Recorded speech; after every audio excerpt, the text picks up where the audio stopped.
नमस्कार दोस्तों, स्वदेशी ज्ञान सागर में आप सभी का हार्दिक स्वागत है। तो दोस्तों, आज की वीडियो में हम जो चर्चा करने वाले हैं एक ऐसे पौधे के विषय में जो कि घास की तरह हर जगह ही देखने को मिल जाता है। जैसा कि आप इसे देख रहे हैं, इसे हिंदी में कंचट, कंचरा और बंगाली में इसे कचरादम, गुजराती में इसे शीशमूली, नेपाली में इसे कानेसार और पंजाबी में इसे चूरा और कन्ना कहा जाता है, मराठी में इसे केना और अंग्रेजी में इसे स्पाइडर वट कहा जाता है। आपके क्षेत्र में इसे क्या कहते हैं, कमेंट में अवश्य बताएं।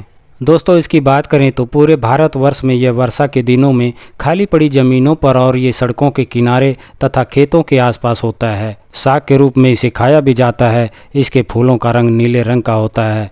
वर्षा के दिनों में इसके पौधे उगते हैं और इसके फूल और फल अगस्त से लेकर दिसंबर तक होते हैं। इसके कांड का रंग जामुनी रंग का होता है। भारत में पाए जाने वाले पेड़ पौधे और घास फूस के गुणों के बारे में इतनी गहन खोजों से पता चलता है कि प्राचीन भारतीय लोग कितने विद्वान हुआ करते थे कि कौन सी बूटी किस रोग में काम आती है। यहाँ तक कि इनके गुण और तासीर के बारे में विस्तार से आयुर्वेद ग्रंथों की रचना कर डाली और भारत के साथ साथ विश्व भर में आयुर्वेद और उनमें वर्णित जड़ी बूटियों के प्रयोग तथा गुणों का लाभ ले रहे हैं। मानव कल्याण के लिए और उनकी जानकारी देने के लिए इस चैनल का प्रयास रहता है। जानकारी अच्छी लगे तो वीडियो को लाइक करें और इस चैनल को सब्सक्राइब करें। तो चलिए दोस्तों, आप बात करते हैं इसमें पाए जाने वाले रासायनिक तत्वों के विषय में।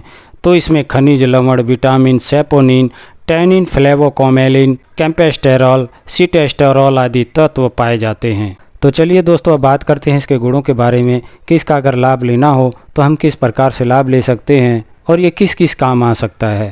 तो कंचट जो है ये तिक्त होता है, ये वात शामक, लघु रक्त पित्त शामक और ये मूत्रल विरेचक और पुरोधी होता है। यानी कि जो पी बहने की शिकायत होती है ये उसमें बहुत ही अच्छा कार्य करता है। और साथ में ये पाचक होता है और ये तिक्त होता है। ये वेदना शामक और मृदु विरेचक यानी कि पेट को हल्का सा ये साफ कर देने वाला होता है। और ये मधुमेहर यानी कि जो मधुमेह की शिकायत होती है और पेशाब के रास्ते जो धातु गिरने की शिकायत होती है ये उनको भी दूर करता है। और शरीर में अगर कहीं पर सूजन हो जाती है तो इसके सेवन से वह भी दूर हो जाते हैं। और जुकाम हो जाने की शिकायत में जो बलगम इकट्ठा हो जाता है ये उनको भी पिघला करके बाहर कर देता है। तो चलिए दोस्तों, अब बात करते हैं इसके गुणों के लाभ लेने के विषय में कि किस किस बीमारियों में हम किस प्रकार से इनसे लाभ ले सकते हैं। तो सबसे पहले मैं यहाँ पर नक्सीर के विषय में कहना चाहूँगा। तो नक्सीर की शिकायत में आप जो है कंचट के पत्तों को लेकर के और इन्हें कूट पीस करके इसका रस निकाल लें। और इसका रस निकालने के बाद में इसका नाक में नस लेते हैं। तो इसका नाक में नस लेने से जो नक्सीर की शिकायत होती है उसमें ये बहुत ही अच्छा लाभ करता है। तो चलिए अब बात करते हैं कब्ज के विषय में। तो कब्ज की शिकायत में आप जो है कंचट के पत्तों का साग बना करके और इसका नियमित रूप से सेवन करते हैं तो इसका सेवन करने से जो कब्ज की शिकायत होती है वह तो दूर ही होती है और साथ में जो अपच की भी शिकायत होती है वह भी मिट जाती है। तो चलिए दोस्तों, अब बात करते हैं बवासीर के मस्सों पर इसके लेप के लिए। तो बवासीर के अगर मस्से हो जाते हैं तो आप जो है कंचट को लेकर के और इन्हें पीस करके इसका लेप मस्सों पर लगाते हैं। तो इसके लगाने से बवासीर के मस्सों में बहुत ही अच्छा लाभ होता है।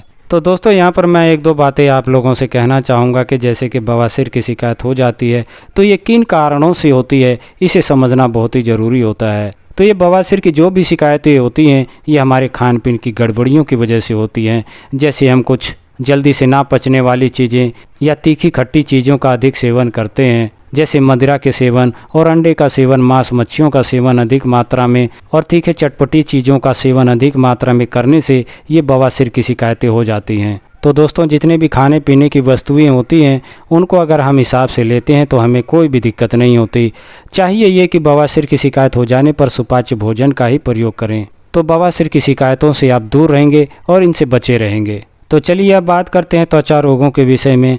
तो त्वचा रोगों में आप जो है कंचट के पत्तों को पीस करके और इसका लेप आप वहाँ पर लगाते हैं। तो इसका लेप लगाने से जो खाज खुजली की जितनी भी शिकायतें होती हैं वह सब इसके लगाने से मिट जाती हैं। तो चलिए अब बात करते हैं फोड़े फुंसी हो जाने पर इसके प्रयोग के विषय में।